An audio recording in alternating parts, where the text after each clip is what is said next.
तो hey guys, कैसे हैं आप सभी लोग। तो गाइस किलिंग सिस्टम के गाइस एपिसोड नंबर 6 के साथ गाइस हम आ चुके हैं। तो गाइस चैनल को भी सब्सक्राइब कर लो और गाइस वीडियो को भी लाइक कर लो। तो गाइस इस एपिसोड के शुरुआत में हमें बीपिंग का सीन दिखाया जाता है, जहाँ से गाइस अपना एमसी होता है, वहाँ पे कोई बात करता है, यार तुमने सुना है क्या, जो बच्चा जू है उसने बी1 का खात्मा कर दिया और बहुत ही ग्रेट मेरिट हासिल किए हैं।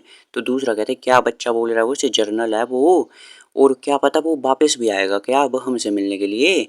तभी कोई कहते हैं यार अब वो जनरल बन गया है, अब वो बिजी होगा, अब कहाँ अब आएगा वो वापस।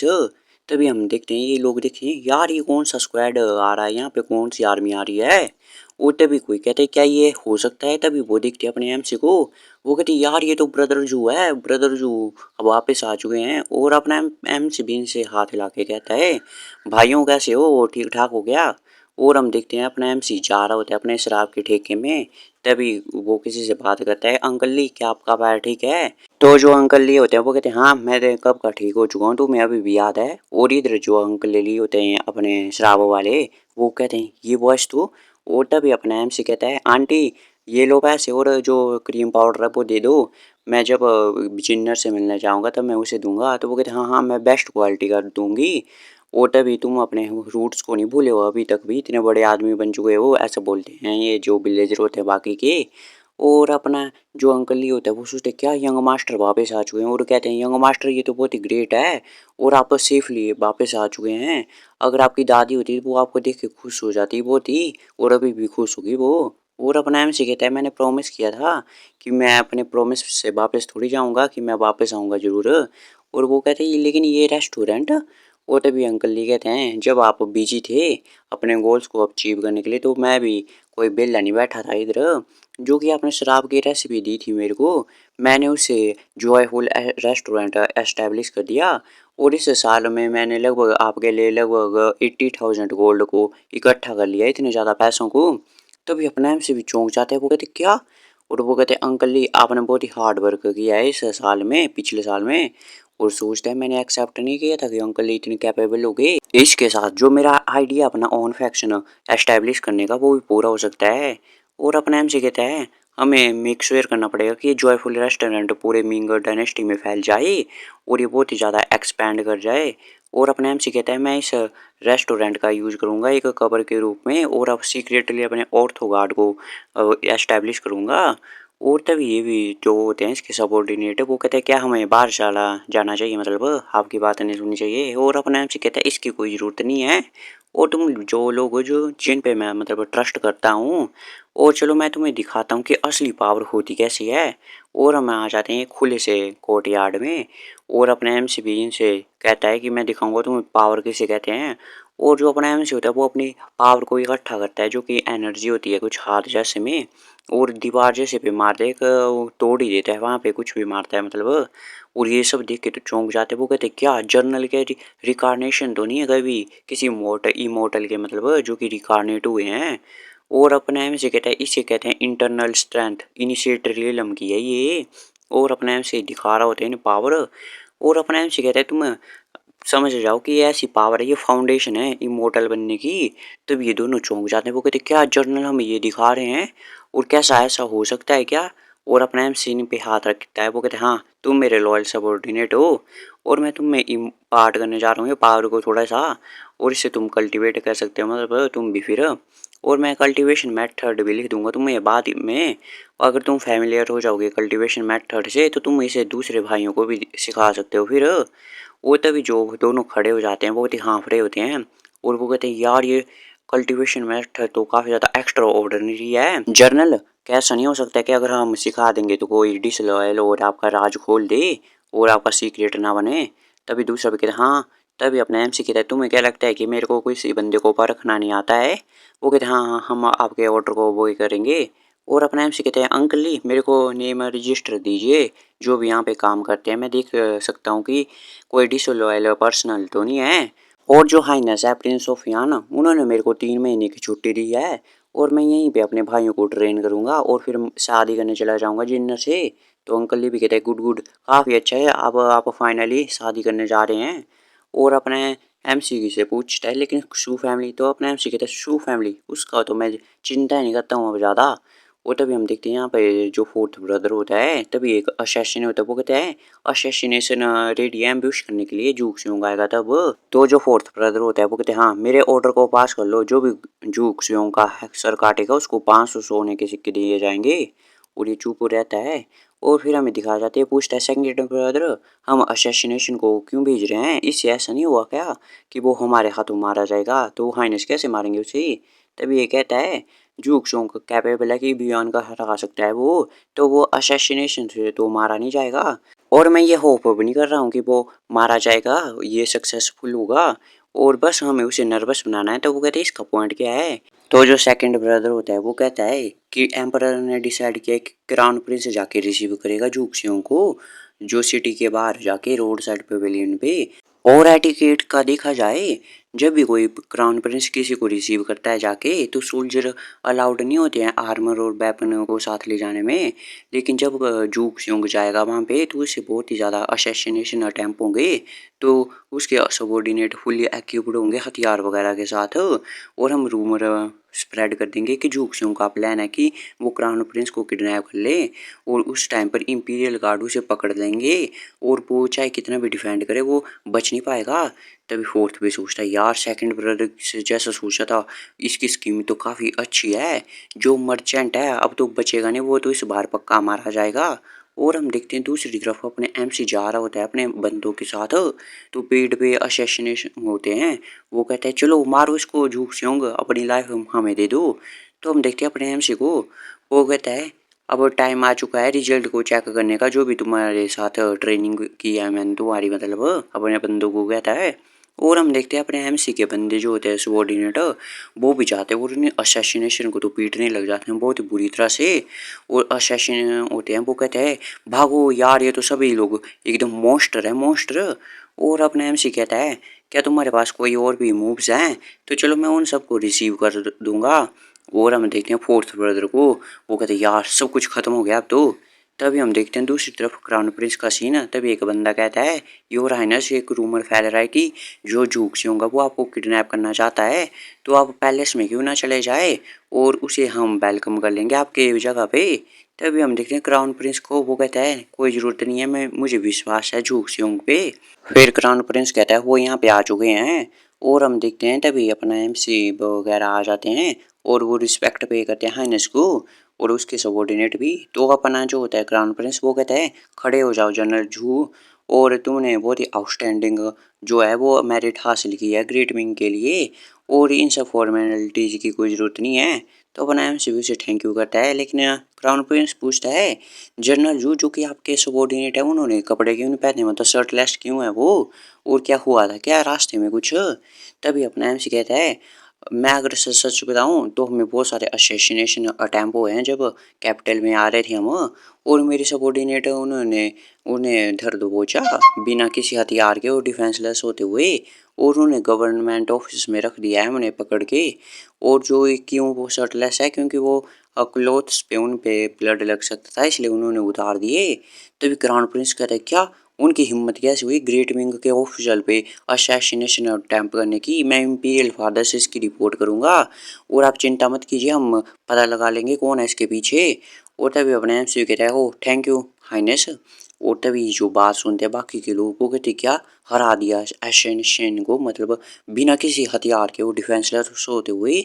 और जनरल झुके जो सबॉर्डिनेट है वो तुम मार्शल आर्ट में एकदम मैचलेस है, मतलब कोई मुकाबला ही नहीं है उनका। और अपना एमसी कहता है तुमने बहुत ही अच्छी सी अचीवमेंट हासिल किया है और नॉर्थन बॉर्डर में, और 100 सालों तक वहाँ पे बिल्कुल पीस रहेगी। और मैं तुम्हें थैंक यू करना चाहता हूँ और मेरे फादर भी तुमसे मिलना चाहते हैं, तो चलो मेरे साथ जेड गैरेज में आओ तुम। और अपना एमसी कहते क्या ये ठीक है मैं आता हूँ। वो तब ये भी सोचता है इसके सबॉर्डिनेट भी कितने अच्छे हैं, मतलब एकदम पावरफुल हैं और कितना टैलेंटेड है ये। लेकिन मुझे ये ऐसा क्यों लग रहा है कि जनरल जो जो है वो शाओइंग की तरह दिखाई देते हैं थोड़े थोड़े। तो दूसरी तरफ गाइस हमें इंपीरियल कैपिटल का सीन दिखाया जाता है, वहाँ पे पैलेस का सीन। और अपना एमसी झुका हुआ होता है इंपीरियल फादर के सामने, वो कहता है मैं रिस्पेक्ट पे करता हूँ मेजेस्टी को। तभी वो कहता है खड़े हो जाओ, मैं भी देखना चाहता हूँ कौन है हमारा ग्रेट विंग का डायनेस्टी का ग्रेट ऑफिसर जिसने इतना अच्छा काम किया है। और तुमने जो है बांग बाओ को भी मार दिया, और लाओशी तो तुम्हारी तारीफों के पुल ही बांध रहा है बिना नॉन स्टॉप हुए हुए। और मैं भी तुमसे काफ़ी समय से मिलना चाहता था। जबकि मैंने अब तुम्हें खुद अपनी आंखों से देख लिया है, तो तुम मेरे को एकदम यंग हीरो की तरह दिखाई दे रहे हो। तो अपने आप से कहते हैं यार, ये और मैजेस्टी आप तो मेरे को बहुत ही शर्मिंदा कर रहे हैं क्या के। और वो सोचता है झू यान झांग ये बेस्ट एम्परर है हिस्ट्री में। जब इसने स्टार्ट किया था तो इसके पास कुछ भी नहीं है, और ये तो बिल्कुल ऐसा लगता है कि चाइल्ड ऑफ फेट है। तभी एम्परर कहता है कि हेवन की ग्रेस से मैं एम्परर तुम्हें एक डिग्री दे रहा हूँ। कमांडर जूक्सोंग ने हराया है एनिमीज को और उनके लीडर को मारा है, और सिटीज़ को काउंटर किया है, और अपनी जो लॉस्ट सिटी है उनको भी वापस लाया है। और एकदम ब्लेसिंग है ये सिटीजन के लिए। और हम इन्हें डिस्काउंट का टाइटल देते हैं, और इनको हम एक घर भी देते हैं रेजिडेंस रहने के लिए, और 10 मिलियन रुपए और 100 और सिल्क की वो देते हैं हम बल्क में इन्हें बंडल समझ लो गाइस, सिल्क देते हैं कपड़े कुपड़े समझ लो। और तभी अपना ऐप से कहता है मैजेस्टी का थैंक यू। और तभी हम देखते हैं मैजेस्टी को, वो कहता है ये तो रिवॉर्ड थे जो कि लॉ के अकॉर्डिंग थे, लेकिन जो तुमने आउटस्टैंडिंग सर्विस दिया है उसके ये काफ़ी नहीं थे उसके लिए। मैं तुम्हारे लिए एक विश को पूरा करूंगा, जाओ मांग लो कोई भी विश है तुम। तो अपने एम से कहता है मैं चाहता हूँ कि मैजेस्टी मेरे को इजाज़त दे शादी करने की, जो कि डॉटर है सूडा के उसके साथ। तभी जो हॉल में लोग होते हैं वो कहते हैं क्या जूक सुंग शादी करना चाहता है, वो भी शू फैमिली में जो कि शूडा की डॉटर है उससे, और ड्यूक ऑफ भी है उसकी सिस्टर से। और जो ड्यूक ऑफ भी है उसकी एक और सिस्टर है जिसने प्रिंस ऑफ यान से शादी की है। ये भी शादी करेगा तो शू फैमिली की तो बहुत ही बढ़ जाएगी, मतलब इज्जत वगैरह सब कुछ। और इधर हम देखते हैं गाइस जो ड्यूक ऑफ भी होता है मतलब फर्स्ट ब्रदर, वो कहते हैं योर मैजेस्टी ये अलाउ कीजिए अपने सब्जेक्ट को ये जो है रिफ्यूज करने को इस शादी को। तभी बाकी के लोग होते हैं हॉल में, वो कहते हैं क्या ड्यूक ऑफ वी रिफ्यूज कर रहा है इस मैरिज प्रपोजल को। अगर मैं होता तो मैं बहुत ही ईगर होता इसे सन इन लॉ बनाने में। और शू फैमिली कैसे रिफ्यूज कर रही है, क्या इसके दिमाग के साथ प्रॉब्लम है क्या, मैंने सुना नहीं। तभी ये कहता है योर मैजेस्टी मैं बहुत ही कर्जे में हूँ और बहुत ही होनर महसूस कर रहा हूँ कि जो जनरल जो है वो मेरी बहन के साथ शादी करना चाहते हैं, लेकिन जो मेरी सिस्टर है वो किसी से प्यार करती है, और मेरी फादर की भी विश थी कि मैं उसकी हर विशेष को फुलफिल करूँ अपनी बहन की। और जो एल्डेस्ट सन होते हुए और एक ब्रदर होते हुए मैं ऐसा काम नहीं कर सकता हूँ जो कि मेरी फादर के खिलाफ जाए उनकी मरते हुए विश को। और जो मैं हूँ वो अपनी बहन की खुशियों के लिए फैमिली की ग्लोरी को एक्सचेंज नहीं कर सकता हूँ। तो मैं यही आशा करता हूँ कि मैं जस्ट मेरे को आज्ञा दें कि मैं इस रिक्वेस्ट को डिनाई कर दूँ। और अपने आप से सोचता है कि मुझे लगता है इसे पता नहीं है मेरी और जिन्नर के बारे में, और ये अपनी बहन के लिए एम्परर के खिलाफ भी जा रहा है। और जिन्नर के पास काफ़ी अच्छा भाई है, तो एम्परर कहता है तुम तो एक काफ़ी अच्छे भाई हो और एक बहुत ही अच्छे बेटे भी हो, लेकिन तुम्हारी इन्फॉर्मेशन है वो अप टू डेट नहीं है। जूक्सोंग बताओ डू ऑफ वी को अपने बारे में। और तभी अपना एमसी भी कहता है यस मैजेस्टी। तो अपना एमसी कहता है ड्यूक ऑफ बी मैंने जो है जिन्नर को एक बार बचाया था आनशा टाउन में 4 साल पहले, और उसने अपनी आइडेंटिटी को मुझसे छुपाया था, और जो मेरे साथ रही थी वो 3 सालों तक, और हम एक दूसरे से प्यार भी करते हैं। और जब आपकी फैमिली आई थी उसे लेने के लिए 1 साल पहले, तो मैंने उसे प्रॉमिस किया था कि मैं उसे फिर से शादी करने के लिए आऊँगा उसके पास, जब मैं उसके लायक बन जाऊँगा और फिर उसका शादी के लिए हाथ मांगूंगा। तभी अपना ये भी कहते क्या लिटिल सिस्टर तुम्हारे साथ प्यार करती है, लेकिन मैंने तो न्यूज़ कुछ सुनी नहीं। सेकंड ब्रदर और फोर्थ ब्रदर ने इन्वेस्टिगेट किया और उन्होंने कहा कि तुम भाग गए हो। तो जो अपना एमसी होता है वो कहता है उन्होंने ये सब जानबूझ के किया था। जिस दिन जिन्नर की फैमिली उन्हें लेने आई थी वो दोनों आए थे, तो मैंने तो खाने पीने का भी इंतजाम किया था, लेकिन जो जिन्नर का सेकंड और फोर्थ ब्रदर है उन्होंने 1,000 सोने के सिक्के और कुछ बल्क ऑफ सिल्क लेके मुझे कहा कि हम हमारी रिलेशनशिप ख़त्म कर दें।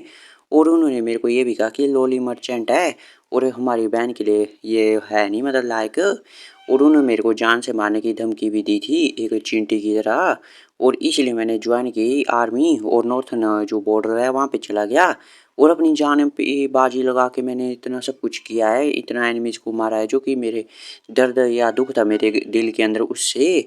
तो जो ड्यूक ऑफ भी है वो कहता है ये इतने एरोगेंट हो चुके हैं और कि ये भूल चुके हैं क्या हमारे फादर भी जो है वो एक फार्मर के बैकग्राउंड से आते थे, मतलब वो भी एक फार्मर थे उनके पिता दादा सब कुछ। और तभी अपना एम से कहता है उन्होंने मेरे को जान से मारने की धमकी दी थी, और मैं पूछना चाहता हूँ कि अभी वो कहाँ पे है और क्या कर रहे हैं वो।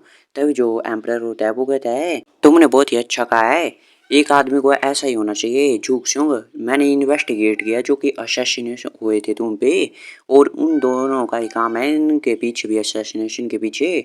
मैं पूरी इस मैटर की अथॉरिटी तुम्हें देता हूँ, तुम्हें जो करना हो मतलब कर लेना तुम। और अपने एमसी बाहर आ जाता है, वो कहता है जिन्नर मैं तुमसे शादी करने के लिए आ रहा हूँ अब। तभी हम देखते हैं अपने एमसी जा रहा होता है, लेकिन एक हाथ बीच में आ जाता है। वो कहता है क्या ग्रेट मिंग के गॉड ऑफ वॉर, तुम्हारे जैसा एक बच्चा तो हो ही नहीं सकता है। अगर मैं भी जाता नॉर्थन एक्सपीडिशन पे और वहां पे मैं भी हरा सकता था बियोन को, और उस फेक एम्परर को मैं भी मार सकता था, तुम बस एकदम लकी हो। तो अपने एम से पूछता है इससे कि तुम हो कौन। तो जो ये बंदा होता है वो कहता है मैं लानियो हूँ, ड्यूक ऑफ लियांग का, और अपना बैच दिखाता है कुछ। और जो अपना एमसी है इसे सोचता है देखते हुए ये चला जाता है यहाँ से। लानियो जैसा कि सुना था मैंने एरोगेंट है, जैसा कि रिकॉर्ड किया गया हिस्ट्री में भी। और मुझे याद है कि ये जो लानियो है ये फाइनल केसेज में से एक केस था, जो 4 केस मेजर केसेज हुए थे अर्ली मिंग डायनेस्टी में, जिसके कारण बहुत सारी जानें भी गई थी। और ये तो एकदम गॉड ऑफ प्लेग है मतलब। और तभी अपने एम से सोचता है चलो यार छोड़ो इसे, मुझे जिन्नर से मिलने जाना है। तभी अपने एम से भी आ जाता है गिफ्ट लेके शू फैमिली में। तभी ये होता है फर्स्ट ब्रदर, वो कहता है कमांडर जनरल जूक सेओंग, आपको ये सब गिफ्ट की क्या जरूरत थी, आपकी मैरिज तो अरेंज की गई है एम्परर के द्वारा, तो इन सब गिफ्ट की कोई ज़रूरत नहीं थी। और ये वैसे भी कुछ ज़्यादा ही नहीं है। तो अपना एमसी कहता है नहीं, ये सब सेपरेट मैटर है, जो मैरिज ग्रांटेड की है एम्परर ने, और ये गिफ्ट है। और पीछे जो तुम्हारे 2 भाई हैं उन्होंने मेरे को 1000 गोल्ड से हमारी रिलेशनशिप को कट करने की कोशिश की थी, आज मैं उनसे 10 गुना गिफ्ट लेके आ चुका हूँ। तब ये भी कहते यार अभी भी तुम्हें गुस्सा है क्या उनका, और उन 2 इडियट का, मैंने उन्हें डिसिप्लिन नहीं किया है ढंग से, और मैंने उन्हें समझा के रखा है, और वो यहीं पे है, अब आप ही देख लो क्या करना है आपका। तो जो सेकंड और फोर्थ होते हैं वो बैठे हुए होते हैं घुटने पे, और वो कहते हैं हमें माफ़ कर लीजिए जनरल जू, हमने अंधे थे जो कि हमने आपको रिकॉग्नाइज नहीं किया कि आप इतने ग्रेट हो। और तभी फोर्थ भी कहता है हाँ हाँ हमने आपके बहुत ही नीचा देखा। और अपना एम से कहता है ओ ये ऐसा है क्या, और आगे बढ़ जाता है और इनके पीछे बैठ जाता है। और वो कहता है लेकिन मैं अभी भी देख सकता हूँ कि तुम अभी भी कन्विंस्ड नहीं हो, मतलब अभी भी तुम मानते नहीं हो।